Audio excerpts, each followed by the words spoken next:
इक्कीसो बहिनी मैया मोर मैया हो,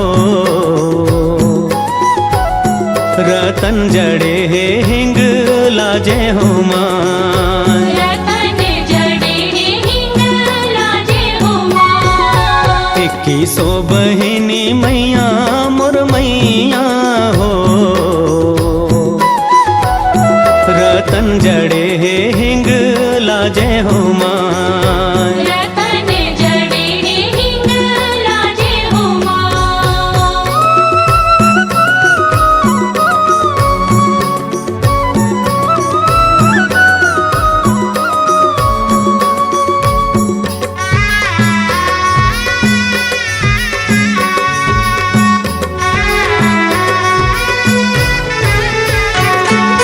हिंग लाज स्थान तुम्हारे तीन लोक दरबारे।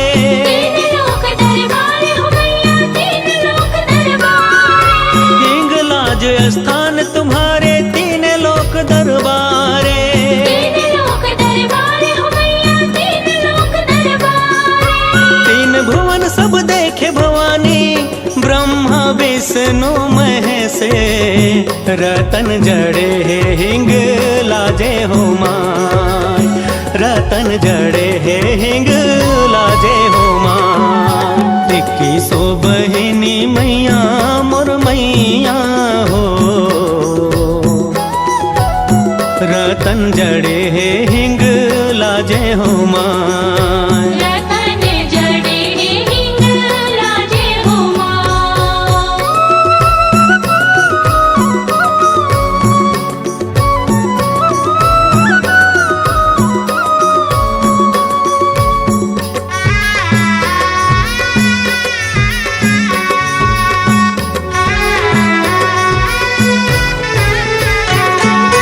जाके ब्रह्मा छत्र तनाए भैरव ताल बजाए। भैरव ताल बजाए हो मैया, भैरव ताल बजाए। जाके ब्रह्मा छत्र तनाए भैरव ताल बजाए।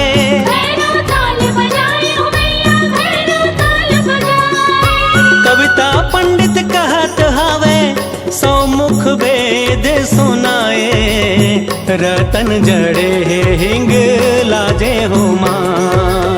रतन जड़े है हिंग लाजे हो माँ। इक्कीसो बहिनी मैया मोर मैया हो, रतन जड़े है हिंग लाजे हो माँ। रतन जड़े हिंग लाजे हो माँ। इक्कीसो बहिनी मैया मोर मैया हो, रतन जड़े है हिंग लाजे हो माँ। रतन जड़े हिंग लाजे हो माँ। रतन जड़े है हिंग लाजे हो माँ।